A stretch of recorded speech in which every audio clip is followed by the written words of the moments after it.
so we'll switch now to a new session about what we call convolutional neural networks. Okay. So what is convolutional neural networks? What is the objective? The objective is to have specialized neural networks to process images. Okay. Right. What are the tasks for which we process images? There are many tasks. Right. One of them is image classification. We want to know what is in. We want to classify that image here to be a bicycle or others. Another task is object detection. We want to detect the objects within the images. So here we have two persons and a horse and so on. A third is image segmentation, and we saw an example like that before. We want to know for each pixel whether it belongs to the background or the foreground. So and so many examples where the input is an image. Type. The question, I think the simple question is, why do we need a specialized network for images? Why don't we use fully connected networks, the networks that we already studied before? What's the problem? Why do we need specialized models, especially for images? Why don't we just get a vector of pixel values? Okay, so transform all the pixels, all the values of the pixels in the image into one vector, maybe long vector, but it's one vector, and then feed it as feature vector to the neural network, right? And use neural networks. Huh? Because there are dependencies, of course. There are some properties about images, but even before that, if we just ignore this, the size is a big issue. Okay, the size of the network could be a big issue. And let me give you an example. If we process only small images like 224 by 224, this is very small images. Okay, this is by itself, if we make a one vector out of this, is and of course we have three for each pixel. We have three colors, right? Red, green, and blue. We will get 150,000 dimensions, and the size of the input vector is 150,000 values. Okay, that's just the input size. Now, if you provide hidden layers with the same size, just one hidden layer, the weights between the hidden layer and the input vector, the input values, will be the square of this, right? So 150 times 150, which is by itself is 22 billion parameter in one layer, just one layer. فطبعا this is too much. This is not practical, right? Because this is just one hidden layer. If you add more, then you have more parameters. And this is for processing even small images. If you have larger images, that would be even bigger. So that's not practical. Another thing that you just mentioned, that pixels are related. Okay, pixels that are close to each other in the same neighborhood of each other, they are related. Okay, so there is, and with the fully connected networks, there is no notion of relatedness between the input features. The neural network in general doesn't relate or doesn't give any attention to the fact that pixels that are close to each other are related. They are not very different. And you can think of that by thinking about any object that can appear in an image. And for example, an image that has a chair, okay, in one position. If you change the position of the chair to another position, the network has to understand or has to learn patterns in every position of the image to detect that this is a chair, although it's the same thing, right? It's the same chair in everywhere.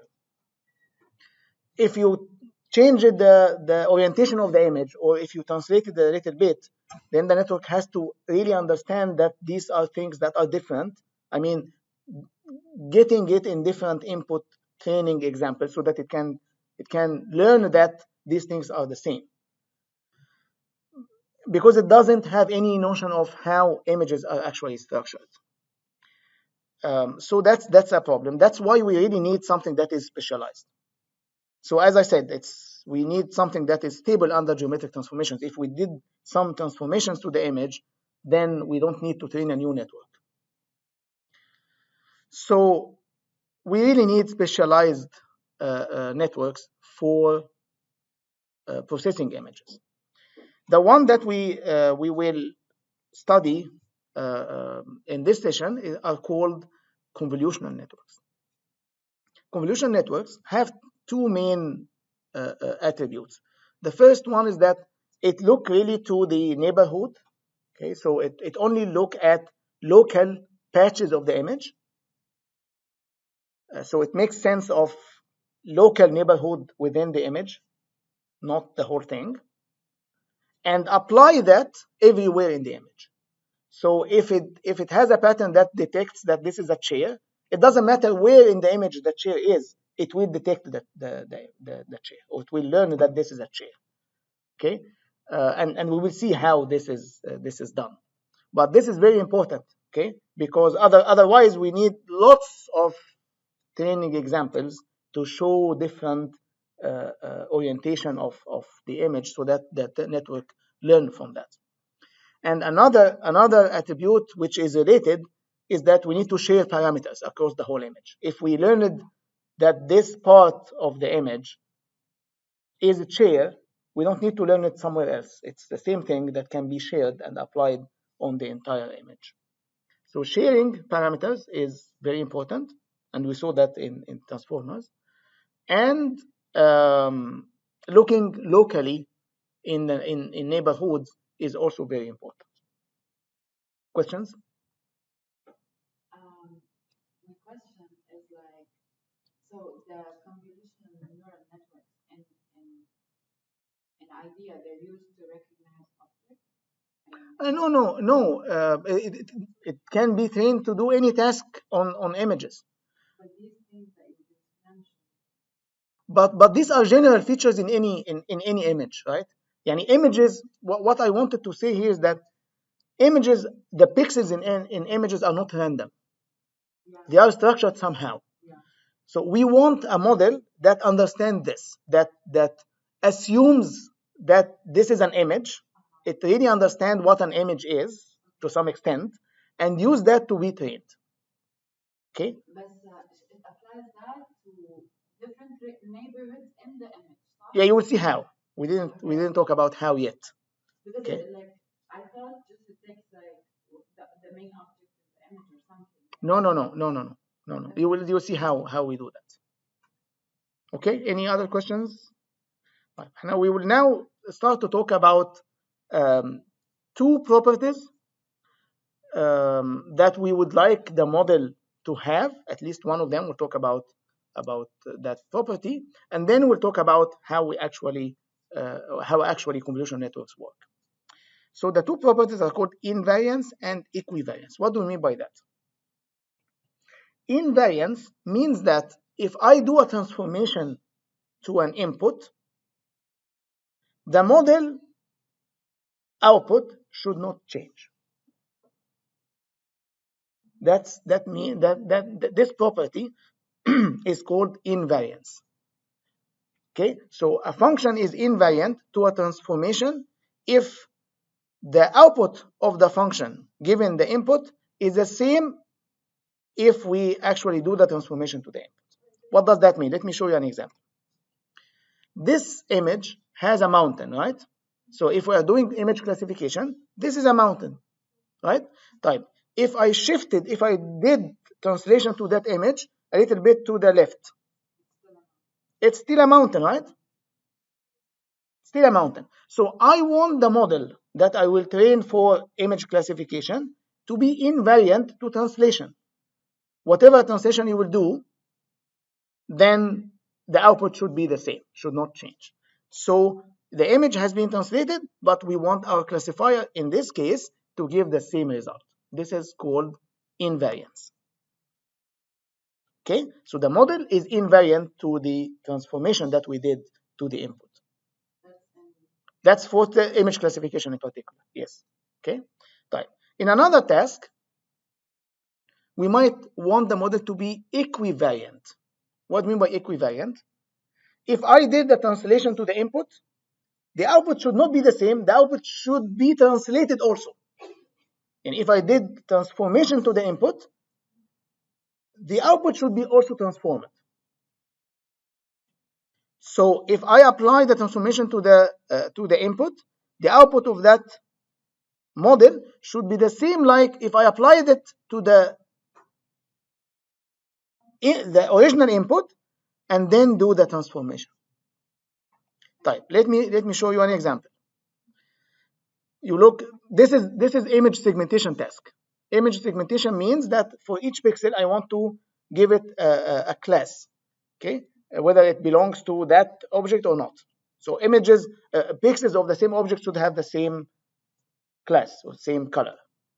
Okay, fine. If you look carefully to these two images, you will see that this image is a translation of this to the left also. So the bottom one is just shifting the top one to the left. Okay, fine. If we are doing segmentation, this is what we will do, what we will get. This is segmentation of the original image, right? Right. The segmentation for the second image should be exactly the same like the first. Yani big pixel by big pixel should be the same color? No, but should be translated. Okay, like the translation that happened in the original image. Okay, so this is called equivariance. This is not invariance because the output will change. Okay, but it will change in the same way the image changed.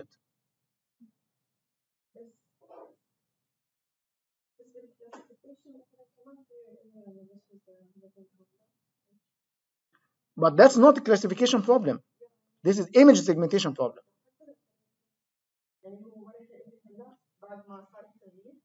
The model here is doing image segmentation task. So for image segmentation task, we want the model to be equivariant, not invariant. Because if it's invariant, you will see that it applies the same colors here to here, exactly, pixel by pixel. And that's wrong.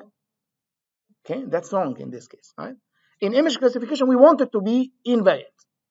Okay, so models can be invariant, can be equivariant based on the tasks.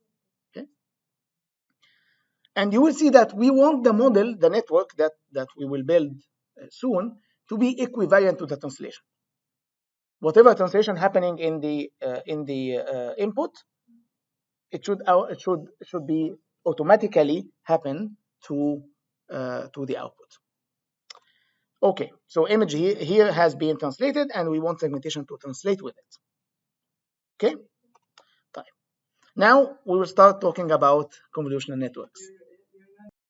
Okay, so convolutional networks are a special type of neural networks.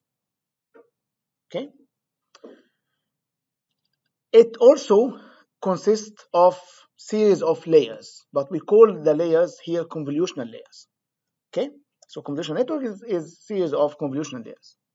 Each layer, as you will see, is equivariant to translation. So any translation transformation that you do to the image, the output will be translated automatically by default, by structure, okay, as you will see. Right. Now, each layer, each convolutional layer is based on what we call a convolution operator. Okay, convolution operator. So convolution network is series of convolutional layers, and each layer is based on convolutional operators. So what do we mean by convolution operator? We will start with the simplest one, okay, but it has all the concepts that we can extend to the other ones. We'll start with what we call 1D convolution. Okay, what is 1D convolution? Now, for now, forget about images. Okay, of course the context is images, and we'll see. Okay, but for simplicity, just think about a sequence of input that is an input vector, x1, x2 up to xi. And we want to do what we call convolution to that sequence. To do the convolution to that sequence, we use what we call convolutional kernel or filter. Okay, that filter is defined by a sequence of weights. A sequence of weights. In what you see here, the example is that we have just 3 weights. So we call this a kernel of size 3 or filter of size 3. So the size of the kernel or the size of the filter is the number of weights in that filter. Okay, and in our case here, the filter is just a vector of weights. Okay, with me so far? So in convolutional operator, we have input sequence, and we apply to that sequence, we apply a kernel or a filter. We didn't say how yet, okay? But that's the kernel or the filter, and the size of it is 3. Now, we will apply this kernel or filter to every neighborhood of that size, of in a region, a specific region, not exactly of that size, but in a specific region. So every region in the image, we will apply that filter to it in a way that we will specify in the next slide. Type. Actually, in a way that we specify here. What the filter means, or how the filter is applied, is that we will get a weighted sum of neighbors from the input sequence. So if we apply this filter centered at the element number I in the sequence, then that means that we will multiply W1 with the previous value, W2 with the value that we are centered at now, and W3 to the next one. Let me show you an example. This is the input sequence. Let me change this. This is the input sequence, okay? Let's assume that the input sequence is x1 up to x6. Okay? And we have a kernel of size 3. So we have 3 weights, W1, W2, W3. Now, this kernel or filter is centered around x2. So that means that W1 will be multiplied by x1, W2 will be multiplied by x2, W3 will be multiplied by x3, and then the all sum together to provide one value of the output. Because the filter has to be applied in the sequence. So this filter is of size 3. Okay, so it will be applied to every region, as you will see. This is just one step. Okay, so wait a second, and you will understand. So this kernel applied centered at K2 and at X2 will provide Z2. In the next step, it will be applied centered at X3 and will provide Z3. And then applied centered at X4 will provide Z4, and so on. So applying it in a sequence like that will provide a sequence of output values. Okay? And you understand now how each of these values are computed. It's a weighted sum of the region at which the filter or the kernel is applied. Okay, you can, because this is 1D, so it's not 100% mapped to the image. But if you think that the pixels are in 1D, yes, these are the values of the pixels for now. Okay. No. The output is values. We are processing it in some way, so the output will be just numeric values. Okay. Yes. Very good question. What about the first output? How can we apply the kernel centered at x1, right, to get z1? There are many ways. Okay. One way is called zero padding. So we'll assume that the missing values are zeros. Okay. And in this case, we so it's like this is not used. W1 in this case will not used, and it will be x1 W2 x2 plus x2 W3. Okay, this is called zero padding. So we treat the positions that are beyond the end of the input as zero. Same for Z6, right? Same for Z6. We assume that there is a zero here. Yes, multiplied by W3 in this case. Okay, this is one method. Another method is to only apply at the valid positions. So it will be applied centered at x2. That will be provide z1 now. Okay, and then z2, and then z3, and then z4, and will not be applied centered at x6. So this is called valid convolutions because it's only applied at the valid positions. And as you notice in this case, what will happen to the output? It will be reduced. Yes. So zero padding will provide the same size of the input.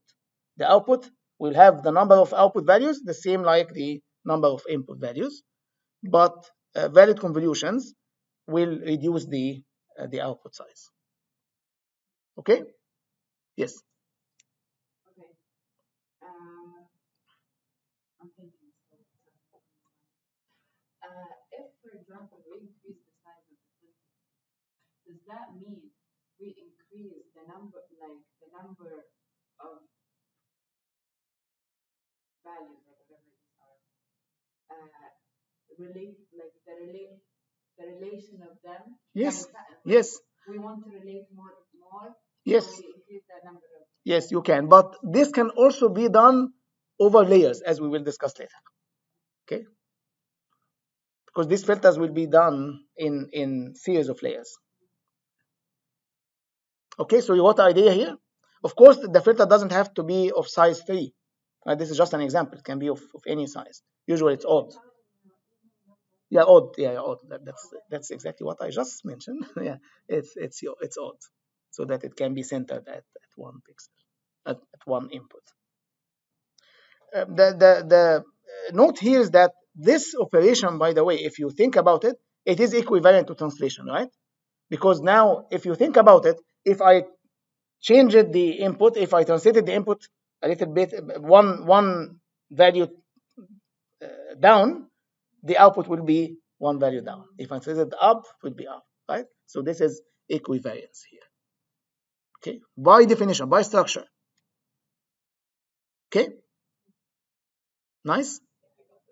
Okay, type. Now there are more details on that. Okay, more hyperparameters. By the way, the weights here are learned. We'll talk about that later. But the weights here are the parameters. Okay, the weights here are the parameters. Yes. I get everything we're explaining so far. Okay. Because all the concepts that we're explaining right now, they're generic. Yes, of course. They are generic, yeah. They are generic. But you can train, we didn't see the whole picture yet. But with the whole picture, it will be a network. You can train it for whatever task you want. It was, for example, this thing that is like this feature of the convolution. Yeah. It's for any image. For any image. Yeah. But, still, we didn't apply to 2D, by the way. It's just 1D so that it will be simple. But you will see it in 2D also. But what if we have like tasks that if you transitioned it, it's not the same outcome? Then, as any model, it won't solve all the problems, right? Maybe it will not be good for that task. Okay, it doesn't have to be good in everything, right? But you can train it for that task. Okay, okay, let's move on, and then we can think about this later. Okay, now as I told you, there are more details on that. So there is something called the stride, which is how we shift actually the kernel, the filter, right? In the previous slide, we only shift the kernel one position, right? But that can be a parameter. The parameter called here the stride, the number of positions we shift when we shift the filter. Okay, and as we increase that stride, the output will shrink because we are like we are getting less number of output values. Okay, we'll see example for that. Yeah, for the example that we saw in the previous slide, the stride was 1 because we slide the filter by one value at a time, right? But this one can be 2, can be 3, and that will affect the size of the output. And the kernel size, of course, we talked about it. And keep in mind that the kernel size is the number of weights that we use. Okay, that's the kernel size. And so the kernel size of 5, that means that we have 5 weights. That means that we have 5 parameters. The third one is called the dilation.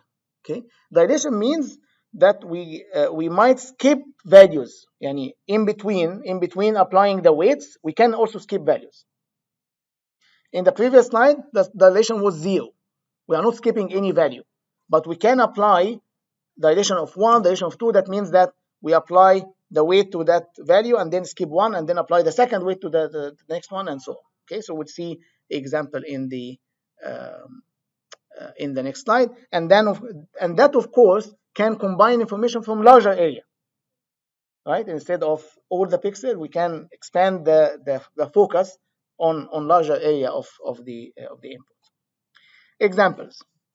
This one, the size of the kernel is 3, right? Because we have 3 weights, right? Right. How about the stride? As you see here, the output is Z1, 4 only, right? So it seems like this applied to these 3. This applied to these 3. So the stride is 2 here, not 1. Otherwise, we will have a value here and a value here and a value here, right? Okay, you see that? Huh? Okay.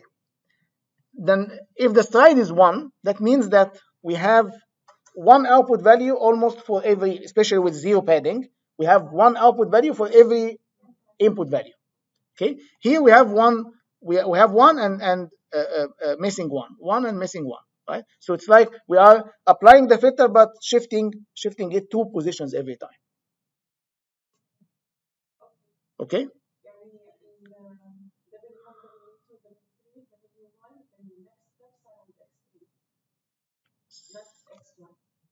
So to get this one, it will be applied to x2, x3, x4, right? And that's what we have here. Okay, so yes, so Z2 is applying, is gotten by applying the filter centered at x3. Okay, Z3 centered at x5. Right, so it's like we are shifting, the filter is shifted by 2 positions every time. We slide the filter with 2 positions, not 1 position.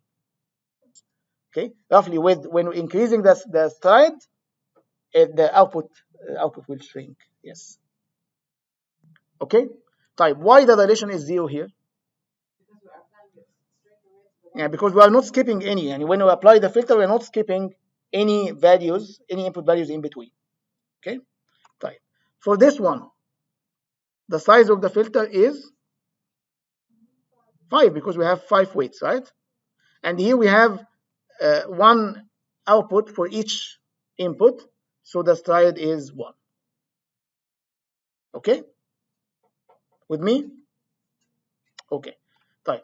For this one, what's the size? 3. Why? Because we have 3 weights.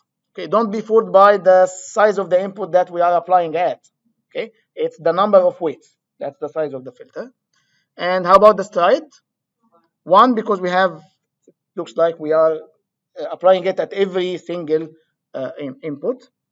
And the dilation here is 1 because we are skipping 1 in between every 2 weights. So we are here, it's like we are multiplying this by 0 and multiplying this by 0. Okay, still the kernel size is 3, but now it's applied to a larger area. It's applied to 5 pixels. Okay, instead of 2. Okay, any question on that? So I think we are ready to now understand what we mean by convolutional layer. It is based on the convolution and the convolution, that the operators that we just discussed. But this will be the beginning of the next lecture. Assalamu alaikum wa rahmatullahi wa barakatuh.